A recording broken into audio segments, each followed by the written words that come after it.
Hello guys, இன்னைக்கு நம்ம last mission love ட்ராமாவோட 7வது எபிசோடு தான் பார்க்க போகிறோம். ஸோ லாஸ்ட் எபிசோடில் நம்ம ஹீரோவும் அந்த கோச்சும் சண்டை போட்டுக்கிட்டு தண்ணியில் விழுந்திருப்பாங்க. அதுக்கப்புறம் என்ன நடந்தது அப்படின்னு சொல்லி இந்த எபிசோடில் பார்க்கலாம். இந்த எபிசோடோட ஸ்டார்டிங் சீனில் அப்படி தண்ணிக்குள்ளே விழுந்த நம்ம ஹீரோக்கு ஒரு கனவு மாதிரி வருது. என்னன்னா, அந்த சின்ன பையன் மலையில் தொங்கிட்டு இருந்தான்ல, அந்த பையனும் தண்ணிக்குள்ளே விழுகிற மாதிரியே வருது. இப்போ அப்படியே நினச்சி நம்ம ஹீரோ அப்படியே தண்ணிக்குள்ளே மூழ்கி போயிட்டு இருக்கும்போது அந்த இடத்துல நம்ம ஹீரோவை காப்பாற்றிடுறாங்க. அப்போ என் கூட இன்னொருத்தர் விழுந்தாரு, அவரையும் காப்பாற்றுங்க அப்படின்னு சொல்லும்போது தூரத்தில் பார்த்தா அந்த கோச் நின்றுருக்காரு. ஸோ அந்த கோச் அவரு தான், அவரை காப்பாத்துங்க அப்படின்னு சொல்லும்போது, சரி ஓகே சார் நாங்கள் பார்த்துக்குறோம், நீங்கள் முதல்ல வாங்க அப்படின்னு சொல்லிட்டு இப்போ ஹாஸ்பிட்டலில் முழிச்சு பார்க்குறாரு. முழிச்சு பார்த்தா ஹாஸ்பிட்டலில் இருக்காரு, கையில் செம்மையாக அடிபட்டிருக்கு. இப்போ அந்த இடத்துக்கு நம்ம கோச் வந்துடுறாரு. கோச் வந்து அவருக்கு எந்த அடியுமே படல. இவருக்கு என்னடா ஒரு ஆச்சரியமா இருக்கு, அடியே படலையே அப்படின்னு சொல்லிட்டு இப்போ கோச் என்ன சொல்றாருன்னா, எதனால இந்த மாதிரி பண்ணிட்டு இருக்க, அவளுக்கு கண்ணு தெரியாமல் இருக்கும்போது அவளால் டான்ஸ் ஆட முடியலன்னு சொல்லிட்டு எத்தனை தாட்டி சாக போனான்னு உனக்கு தெரியுமா, அவளுக்கு நீ நல்லது பண்ணணும் அப்படின்னு நினைச்சேன்னா எதுவுமே பண்ணாது, அதுதான் அவளுக்கு நீ பண்ற நல்லது அப்படின்னு சொல்லிட்டு அங்கேருந்து வெளியே வருவாரு.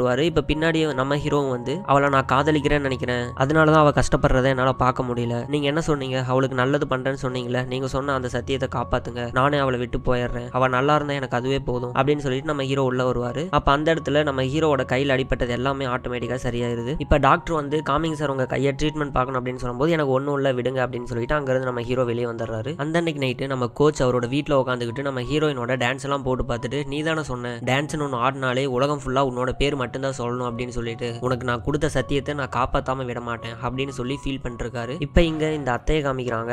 இவங்க பார்த்தீங்கன்னா அவங்க பெரிய பொண்ணு கிட்ட ஸ்பான்சர்ஸ் எல்லாத்தையுமே கூப்பிடுங்க, 9 மணிக்கு மீட்டிங் வைக்கணும் அப்படின்னு சொல்லிட்டு இருக்கும்போது அந்த இடத்துக்கு நம்ம லீனா வந்துடுறா. லீனா வந்து என்ன சொல்றான்னா, அம்மா நான் எலானா டீச்சரை பார்த்தேன், நம்ம பெல்லி டான்ஸோட டீச்சர் தான் அப்படின்னு சொல்லும்போது, அவ சரியான ஒரு பைத்தியக்காரி, மேலே பெயிண்டை தூக்கி ஊத்துனா உனக்கு கடலை காமிக்கிறான்னு சொல்லி தண்ணிக்குள்ள உன்னை மூழ்கடிக்க பார்த்தா, அவட்டெல்லாம் நீ எதுக்கு பேசிட்டு இருக்க அப்படிங்கிற மாதிரி திட்டிட்டு இருக்காங்க. இப்போ நம்ம ஹீரோயின் டான்ஸ் ஆடிட்டு இருக்காங்க. அதை நம்ம ஹீரோ பார்த்துட்டு இருக்காரு. நீ எப்போ வந்த அப்படின்னு கேட்கும்போது, நான் ஃபர்ஸ்டே வந்துட்டேன் அப்படிங்கிற மாதிரி நம்ம ஹீரோ சொல்லுவாரு. இப்போ அசிஸ்டன்ட் வந்து சீக்கிரம் நீ மீட்டிங் ரெடியாகி கிளம்புமா, உங்க அத்தை வேற கால் பண்ணிக்கிட்டே இருக்கா அப்படின்னு பேசும்போது கரெக்டாக அவங்க அத்தை கால் பண்ணிடுறாங்க. கால் பண்ணோடனே, என்னம்மா வருவியா வரமாட்டியா, எப்பதான் வருவேன், இல்லை நானே எல்லா பொறுப்பு ஏத்துக்குவா அப்படின்னு கேட்கும்போது, இல்லை நான் வந்துடுவேன் அப்படின்னு நம்ம ஹீரோயின் சொல்றாங்க. அத்தையும் வில்லத்தனமா ஒரு சிரிப்பு சிரிக்கிறாங்க. இப்போ நம்ம ஹீரோயினை கூட்டிட்டு கார்ல போயிட்டு இருக்கும்போது நம்ம ஹீரோயின் கேட்கறாங்க, நான் மீட்டிங் அட்டன் பண்ண போறேன், எனக்கு ஏதாவது பாசிட்டிவா சொல்ல மாட்டியா, ஏன் எதுவுமே பேசாம வர அப்படின்னு கேட்கும்போது நம்ம ஹீரோயினை ஒரு இடத்துக்கு கூட்டிட்டு போறாரு. அந்த இடத்துக்கு கூட்டிட்டு போயிட்டு, இங்க பாரு, உனக்கு என்ன ஆனாலும் என்ன நடந்தாலும் நான் உன் கூட தான் இருப்பேன், நீ கண்டிப்பா டான்ஸ் ஆடணும், நீ தைரியமா இரு அப்படின்னு நம்ம ஹீரோவும் சொல்லிட்டு இருக்காரு. இப்போ இந்த கோச்சுக்கு யாரோ கால் பண்றாங்க. யாருன்னு பார்த்தா ஒரு ஸ்பான்சர் தான் கால் பண்ணிருப்பாங்க. என்ன தைரியம் இருந்தா என்னையே நீ மிரட்டி இருப்ப, இன்னைக்கு மீட்டிங்ல என்ன நடக்க போகுதுன்னு மட்டும் பாரு அப்படிங்கிற மாதிரி அவரும் சொல்லிட்டு போனை வச்சிடறாரு. இப்போ எங்க மீட்டிங்கும் ஸ்டார்ட் ஆயிருச்சு. எல்லாரும் சரம் மாதிரியா நம்ம ஹீரோயினை பார்த்து கேள்வி கேட்கறாங்க, எதனால அந்த மாதிரி நடந்துக்கிட்டீங்க, ஒரு பொறுப்புல இருக்கிற நீங்க இப்பெல்லாம் நடந்துக்கலாமா, உங்களை நம்பி எப்படி இந்த ஃபேண்டசியாவை தரது அப்படிங்கிற மாதிரி கேள்வி கேட்டுக்கிட்டு இருக்காங்க. பதில் சொல்லுங்கன்னு சொல்லும்போது நம்ம அத்தையும் சொல்லுமா பதில் சொல்லு அப்படின்னு சொல்லும்போது நம்ம ஹீரோயின் எதுவுமே பேச மாட்டாங்க. இப்போ அவங்க அத்தையை எந்திரிச்சு, இல்ல நாங்க நேற்று நைட்டே முடிவு பண்ணிட்டோம், அவங்க இதுல இருந்து விலக போறாங்க, நான் தான் நீ பாத்துக்க போறேன் அப்படின்னு சொல்லும்போது அப்ப நம்ம ஹீரோயின் வாயை திறந்து பேசுறாங்க, நான் ஒருபோதும் அந்த மாதிரி சொன்னதே இல்லை, நீங்க அமைதியா இருங்க அப்படின்னு சொல்லிட்டு அங்க இருக்கிற எல்லாத்துக்கிட்டையும் நான் மன்னிப்பு கேட்டுக்கிறேன், அது என்னோட தவறு தான், நான் அந்த மாதிரி நடந்திருக்க கூடாது பார்ட்டியில அப்படின்னு சொல்றாங்க. அப்ப மன்னிப்பு கேட்டா எல்லாம் சரியா போயிருமா, திரும்பவும் இந்த மாதிரி நடந்தா என்ன பண்றது அப்படின்னு சொல்லிட்டு அங்க எல்லாருமே டிஸ்கஸ் பண்ணிருக்கும் போது நம்ம கோச்சை மிரட்டினார்ல அந்த ஸ்பான்சர் எந்திரிச்சு, நீ முட்டி போட்டு மன்னிப்பு கேளு, அப்பதான் நாங்க எல்லாருமே கன்சிடர் பண்ண முடியும் அப்படின்னு கேட்பாரு. அதுக்கு நம்ம ஹீரோயின் பக்கத்துல வந்து, முட்டி போட்டு தானே, சரி ஓகே நான் மன்னிப்பு கேட்டுறேன் அப்படின்னு சொல்லும்போது அந்த இடத்துல நம்ம கோச்சும் நம்ம ஹீரோவும் அப்படியே ஷாக் ஆகி நின்று பார்த்துக்கிட்டு இருக்காங்க. அப்ப அவங்க என்ன சொல்றாங்க அப்படின்னா, இங்க இருக்கிற பாதி பேத்துக்கு டான்ஸ்னாலே என்னன்னு தெரியாது, அதுவும் பெல்லி டான்ஸ்னா ஒண்ணுமே தெரியாது, சோ ஸ்பான்சர் பண்ற உங்களுக்கெல்லாம் லாபம் கிடைக்கணும் அப்படின்னா நான் இங்க டான்ஸ் ஆடிதான் ஆகணும், இனிமேல் நான் பேச மாட்டேன், என் டான்ஸ் தான் பேசும் அப்படின்னு சொல்லிட்டு அங்கிருந்து வெளியே வந்துடுறாங்க. இப்ப பின்னாடியே வந்த அந்த அத்தை என்ன சொல்றாங்கன்னா, ஒரு நிமிஷம் நில்லு, நான் உன்கிட்ட பேசணும் அப்படின்னு சொல்லி தனியா கூட்டு போயிட்டு, எதுக்காக இந்த மாதிரி பண்ற, 3 வருஷமா நான் கஷ்டப்பட்டு இது பார்த்துக்கிட்டு இருக்கேன், இது எல்லாத்தையும் கெடுக்க பாக்குறியா அப்படின்னு கேட்கும்போது, எங்க அம்மா அப்பா உங்களுக்கு தங்கறதுக்கு இடம் இல்லைன்னு சொல்லி தான் இந்த இடத்துல உங்களை தங்க வச்சாங்க, அது மட்டும் இல்லாம அவங்க இறந்ததுக்கு அப்புறம் எப்பயாச்சும் நீங்க என்னைய பொண்ணு மாதிரி பார்த்திருந்தா இந்த இடத்துல நீங்களும் நானும் வந்து நின்று பேசி இருந்திருக்க மாட்டோம், நீங்க என்னை ஒரு மகளாவே பார்க்கல, இது என்னோட ஃபேண்டசியா, நான் என்ன பண்ணணும்னு எனக்கு தான் தெரியும் அப்படின்னு சொல்லிட்டு அங்க இருந்து போயிடுறாங்க. இப்போ நம்ம கோச்சும் நம்ம ஹீரோ கிட்ட எப்ப வேலையை விட்டு போக போற அப்படின்னு கேட்கும்போது, இங்க பாருங்க, ஹீரோயினுக்கு நல்லது பண்றதுக்கு உங்களுக்கு ஒரு தேவை இருக்கு, அதே மாதிரி நானும் ஒரு தேவையில தான் இங்க இருக்கேன், அது என்னன்னு உங்ககிட்ட சொல்ல முடியாது அப்படின்னு பேசிட்டு இருக்கும்போது அந்த இடத்துக்கு நம்ம ஹீரோயின் வந்துடுறாங்க. ஹீரோயின் வந்து கோச்சு கிட்ட டான்சர்ஸ் எல்லாமே ஸ்ட்ரைக் பண்றாங்களாமா அப்படின்னு சொல்லி பேசிட்டு இருக்கும்போது, இல்ல அது நான் பாத்துக்கிறேன், ஒன்னும் பிரச்சனை இல்லை அப்படின்னு சொல்லிட்டு இருக்காரு. டக்குன்னு அவங்க தான் கால் பண்றாங்க. அந்த டான்சர்ஸ் எல்லாம் கால் பண்ணி எங்க கிட்ட 2 கண்டிஷன் இருக்கு, கண்டிஷன் நம்பர் 1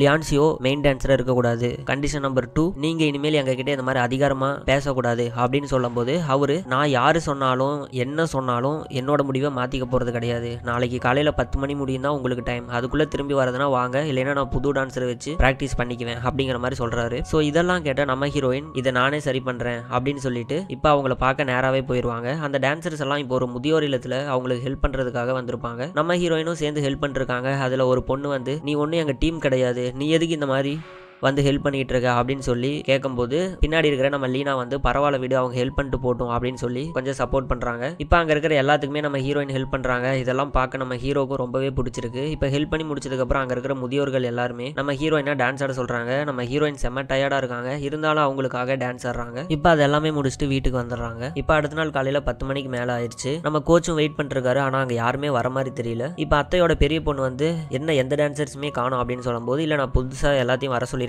ஆடிஷன் எடுக்க போறேன் அப்படிங்கிற மாதிரி அவரும் சொல்றாரு. இப்ப திரும்பவும் நம்ம ஹீரோயின் அந்த இடத்துக்கு உதவி பண்றதுக்காக வந்திருக்காங்க. வந்து அங்க எல்லாமே உதவி பண்ணிக்கிட்டு இருக்கும்போது அங்க வயசான ஒரு லேடிக்கு கண்ணு தெரியாது, என்னோட ஹஸ்பண்டை கூப்பிடுங்க அப்படின்னு சொல்லி சத்தம் போட்டுட்டு இருப்பாங்க. பரவாயில்ல ஒன்றும் பண்ணாது, கவலைப்படாதீங்க, இங்கதான் இருப்பாங்கன்னு சொல்லி நம்ம ஹீரோயின் சமாதானப்படுத்திட்டு இருக்கும்போது அங்க பக்கத்துல இருக்கிற ஒரு விளக்கு பாத்தீங்கன்னா கீழே விழுந்து துணியில பட்டு தீ பிடிச்சிரும். அப்புறம் உள்ள இருக்கிற எல்லா முதியோர்களையும் இவங்க வெளியெடுத்து கொண்டு வந்து சேஃபா விடுறாங்க. இப்ப அங்க இருக்கிற மற்ற டீம்ல இருக்க எல்லாருமே திட்டிட்டு இருக்காங்க. இந்த மாதிரிலாம் பண்ணா நாங்க வந்து உன்னோட டான்ஸ் ஆடுவோம், நீ நினைச்சிட்டியா, ஏன் இந்த மாதிரிலாம் பண்ணிட்டு இருக்க அப்படின்னு சொல்லும்போது நம்ம ஹீரோனுக்கு மனசு ரொம்ப கஷ்டமாயிருது. இப்ப நைட் வந்து உட்காந்து ஃபீல் பண்ணிருக்காங்க. அப்ப நம்ம ஹீரோ என்ன சொல்றாருன்னா பரவாயில்ல உனக்கு கூட நல்ல மனசு இருக்கு, இதெல்லாம் பண்றி அப்படின்னு சொல்லும்போது நம்ம ஹீரோயினும் நான் இது எல்லாமே பண்ணுவேன், உனக்கு தெரியாது அப்படிங்கிற மாதிரி சொல்லிட்டு இருக்காங்க. இப்படியே பேசிட்டு இருக்கும்போது நம்ம ஹீரோயின் வீட்டுக்கு வெளியே ஒருத்தர் வராரு. இவர் யாருன்னு பார்த்தா நம்ம அத்தையோட ஒரு அசிஸ்டன்ட் மாதிரி தான் இருப்பாரு. கையில ஒரு ஃபைல் எடுத்துட்டு வராரு. அப்ப ஆப்போசிட்ல பாத்தீங்கன்னா அத்தையோட ஹஸ்பண்ட் இருக்காங்க. நீங்க இங்க என்ன பண்றீங்கன்னு கேட்கும்போது ஹஸ்பண்டும் கேட்கறாரு நீங்க என்ன பண்ற அப்படின்னு சொல்லிட்டு. அப்ப வேற யாரோ வர மாதிரி இருக்கும். ரெண்டு பேரும் அப்படியே ஓடி போய் ஒளிஞ்சுக்கிறாங்க. யாருன்னு பார்த்தா நம்ம ஹீரோயினோட அசிஸ்டன்ட் தான். யார் இவங்க,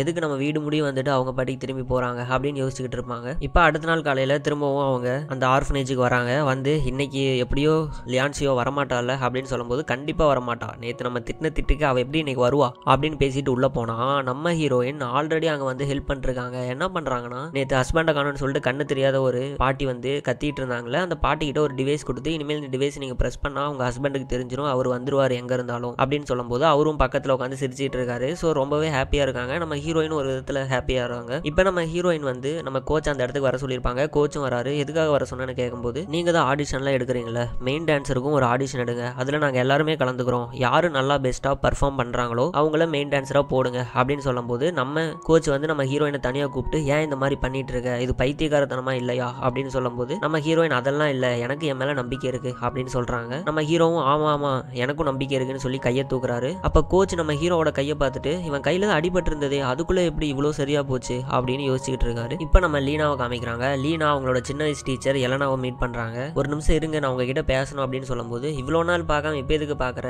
நான் 23 வருஷமா இங்க தான் இருக்கேன் அப்படிங்கிற மாதிரி அவங்க சொல்லிட்டு இருக்காங்க. நீங்க தான் எனக்கு திரும்பவும் டான்ஸ் சொல்லி தரணும், நான் எப்படியாவது லியான்சியோவை ஜெயிக்கணும் அப்படின்னு சொல்லும்போது அவங்களும் அப்படியே கேட்டுக்கிட்டு இருப்பாங்க. இப்ப நம்ம ஹீரோஸ் சூப்பர் மார்க்கெட்டுக்கு போய் காய்கறி எல்லாம் வாங்கலாம் அப்படின்னு சொல்லிட்டு வந்திருப்பாரு. அந்த இடத்துல எல்லாம் வாங்கிட்டு இருக்கும்போது பக்கத்துல இருக்கிற ஒரு லேடி யாருக்குப்பா உன் பொண்டாட்டிக்கா அப்படின்னு சொல்லி கேட்குறாங்க. கேட்ட உடனே நம்ம ஹீரோ யாரா இது தேவையில்லாம பேசுறாங்கன்னு பார்த்தா நம்ம ஹீரோவோட மாஸ்டர் தான் ஒரு லேடி வேஷத்துல வந்திருப்பாரு. இப்போ அவர் கேட்கறாரு காதலிக்க வைக்க சொன்னா நீ என்னடா பண்ணிக்கிட்டு இருக்க அப்படின்னு கேட்கும்போது இல்ல இல்ல நான் அதுக்கு தான் ட்ரை பண்ணிருக்கேன் அப்படிங்கிற மாதிரி பேசிட்டு இருக்கும்போது தூரத்துல இருந்து நம்ம கோச் இதை பாத்துறாரு. பார்த்து என்ன இவன் வித்தியாசமா ஒருத்தங்க கிட்ட பேசிட்டு இருக்கானே அப்படின்னு சொல்லிட்டு பாத்துக்கிட்டு இருப்பாரு. இதை பாத்தீங்கன்னா அந்த மாஸ்டர் பாத்துறாரு. பார்த்துட்டு அப்படியே அங்க இருந்து எஸ் ஆயிரலாம் அப்படின்னு சொல்லிட்டு வெளியே வராரு. பின்னாடியே நம்ம கோச் ஃபாலோ பண்ணிட்டு வந்து அப்படியே சர்ச்சு முடி வந்துடுறாரு. இப்ப சர்ச்சுக்குள்ள போறாரு. உள்ள போனோடனே நம்ம மாஸ்டர் வந்து அப்படியே ஃபாதரா மாறிடுறாரு. சொல்லுப்பா உனக்கு என்ன வேணும், என்ன பாவம் பண்ண அப்படின்னு சொல்லி கேட்கும்போது நான் பாவம் மன்னிப்புலாம் வாங்க வரல, ஏஞ்சல்ஸ்னு யாராவது இந்த உலகத்துல இருக்காங்களா, அவங்கள நம்ம நேருக்கு நேரம் பார்த்தா என்ன ஆகும் அப்படின்லாம் கேட்டுட்டு இருக்கும்போது இதை பத்திலாம் எனக்கு தெரியாதுப்பா, நீ பாவம் பண்ணியிருந்தா மட்டும் இங்க வா, பாவம் மன்னிப்பு நான் கொடுக்குறேன், மற்றதெல்லாம் எனக்கு தெரியாது அப்படின்னு சொல்லிட்டு நம்ம மாஸ்டரும் அங்கிருந்து வெளியே போயிடுறாரு. இப்போ அந்த அன்னைக்கு நைட்டு நம்ம ஹீரோ சமைக்க தெரியாம சமைச்சிட்டு இருக்காரு. இப்போ நம்ம ஹீரோயினும் வந்து இல்ல இல்ல நானே உனக்கு சமைச்சு கொடுக்குறேன் அப்படின்னு சொல்லி அவங்க சமைச்சுக்கிட்டு இருப்பாங்க. அதுக்காக அந்த ஆப்ரான்லாம் மாட்டுறதுக்கு நம்ம ஹீரோ ஹெல்ப் பண்ணுவாரு. அப்புறம் அவங்க எல்லாம் சாப்பிட்டு முடிச்சுட்டு நைட்டு நம்ம ஹீரோ ஹெல்ப் பண்ணதை நினைச்சு சிரிச்சுக்கிட்டு இருப்பாங்க. இப்போ பிளாஷ்பேக்கை காமிக்கிறாங்க. பிளாஷ்பேக்ல அந்த சின்ன பையன் மலை மேல நின்றுகிட்டு இருக்கும்போது ஜாலியா விளாண்டு இருப்பான். அப்ப அந்த சின்ன பொண்ணு விழுந்துராதா அப்படின்னு சொல்லிட்டு ஓடி போய் கட்டி பிடிக்கிறாங்க. ஸோ இவங்க ரெண்டு பேருமே அந்த டைம்ல ரொம்பவே சந்தோஷமா இருக்காங்க. இப்போ அடிச்சு பிடிச்சி நம்ம ஹீரோ எந்திரிக்கிறாரு. என்னன்னு பார்த்தா நம்ம ஹீரோவோட கனவு தான் இது. இப்போ அவர் யோசிக்கிறாரு ஏன் என் கனவுல யாருன்னே தெரியாத அந்த ஒரு பொண்ணும் பையனும் வந்துகிட்டே இருக்காங்க, எனக்கு சுத்தமா புரியவே இல்லையே அப்படின்னு சொல்லிட்டு மாஸ்டர் கிட்ட டவுட் கேட்கலான்னு சொல்லி மாஸ்டர் பார்க்க வந்துருவாரு. அவர்கிட்ட வந்து மனுஷங்களா இருந்து யாராவது ஏஞ்சலா மாற முடியுமா தெரியுமா, அப்புறம் ஏஞ்சலுக்கு கனவெல்லாம் வருமா, எனக்கு ஒரு கனவு வந்துகிட்டே இருக்கு அப்படின்னு சொல்லும்போது, ஓ உனக்கு கனவெல்லாம் வர ஆரம்பிச்சிருச்சா, சரி வா நான் உன்னை ஒரு இடத்துக்கு கூட்டிட்டு போறேன் அப்படின்னு சொல்லி ஒரு பார்க்குக்கு கூட்டிட்டு வருவாரு. அங்க யார் இருக்காங்க அப்படின்னு பார்த்தா நம்ம ஹீரோயின் அந்த ஆர்ஃபனேஜ்ல ஒரு கண்ணு தெரியாத லேடிக்கு ஹெல்ப் பண்ணிருப்பாங்கல்ல, சோ அவங்களும் அவங்களோட ஹஸ்பண்ட் வந்து அப்படியே நடந்து வந்துகிட்டு இருக்காங்க. இவங்க எனக்கு நல்லா தெரியுமே அப்படின்னு சொல்லி ஹாய் அப்படின்னு சொல்லி நம்ம ஹீரோ கை காமிக்கும் போது அந்த ஹஸ்பண்ட் என்ன பண்றாருன்னா, ஐயோ மாஸ்டரா நம்ம இங்க இருக்கவே கூடாது அப்படின்னு சொல்லி அங்க இருந்து தப்பிச்சு போக ட்ரை பண்றாரு. அந்த இடத்துல நம்ம மாஸ்டர் வந்து லாக் பண்ணிடுறாரு. லாக் பண்ணிட்டு ஏஞ்சலா இருக்கிற நீங்க இன்னும் இங்க என்ன பண்றீங்க அப்படின்னு கேட்கும்போது நம்ம ஹீரோக்கு தெரிய வருது அந்த வயசான தாத்தா வந்து ஏஞ்சல் தான் அப்படின்னு சொல்லிட்டு, இன்னும் எவ்வளவு நாளா தான் இங்கேயே இருப்பீங்க, உங்களுக்கான டைம் முடிஞ்சிருச்சு, நீங்க வாங்க அப்படின்னு சொல்லும் போது அவர் இருந்துகிட்டு என்னை தயவு செஞ்சு விட்டுருங்க அப்படின்னு சொல்றாரு. அதெல்லாம் முடியாது, நீங்க வரணும் அப்படின்னு சொல்லி அவரோட சக்தியை வச்சு அவர் அப்படியே பக்கத்துல இழுக்கிறாரு. ஒரே ஒரு நிமிஷம் மட்டும் இருங்க, நான் குட் பை மட்டும் சொல்லிட்டு வரேன் அப்படின்னு சொல்லிட்டு அவங்களோட மனைவி கிட்ட வந்து கட்டி பிடிச்சி நான் போயிட்டு வரேன் அப்படிங்கிற மாதிரி சொல்லிட்டு இருப்பாரு. இப்ப நம்ம ஹீரோ வந்து அவங்கள விட்டுருங்க அப்படின்னு சொல்லும் போது நம்ம ஹீரோவையும் பிடிச்சி அந்த மாஸ்டர் தள்ளி விட்டுறாரு. இப்ப அவர்கிட்ட இருக்கிற சக்தியை வச்சு நீங்க சீக்கிரமா மேல போய் ஆகணும் அப்படின்னு சொல்லி அவர் அப்படியே காத்தோட காத்தா கலக்கிடுவாரு. இதை பார்த்து நம்ம ஹீரோவால தாங்கவே முடியல. அந்த பாட்டிக்கு கண்ணு தெரியல, இருந்தாலும் அவங்க ஹஸ்பண்ட் இறந்து போயிட்டாரு அப்படின்னு சொல்லி அவங்க அப்படியே உணர்றாங்க. நீயும் தேவையில்லாம ஏஞ்சலா இருந்து கீழே மாட்டிக்கிட்டு காதல் பண்ண அப்படின்னா உனக்கும் இதான் நிலைமை அப்படின்னு சொல்லிட்டு மாஸ்டர் அங்க இருந்து போயிடுறாரு. இப்ப அந்த பாட்டி கீழே விழுந்து கதறி அழுவுறாங்க. இப்ப நம்ம ஹீரோவோட கண்ணுக்கு அது நம்ம ஹீரோயின் அழுவுற மாதிரியே தெரியுது. இப்ப அந்த பாட்டியை கூட்டிட்டு வந்து ஹாஸ்பிட்டல்ல சேர்த்தும் போது இல்ல நான் சாக போறேன் அப்படிங்கிற மாதிரி சொல்லிட்டு இருக்காங்க. இது எல்லாத்தையுமே நம்ம ஹீரோவால பார்க்கவே முடியல. டக்குன்னு லியான்சியோ அப்படின்னு சொல்லிட்டு நம்ம ஹீரோட பேர் சொல்லிட்டு அங்க இருந்து கிளம்புறாரு. இதோட இந்த எபிசோட முடிக்கிறாங்க. இதுக்கப்புறம் என்ன நடந்தது அப்படின்னு சொல்லிட்டு அடுத்த எபிசோட்ல பார்க்கலாம். தேங்க்யூ, பாய்.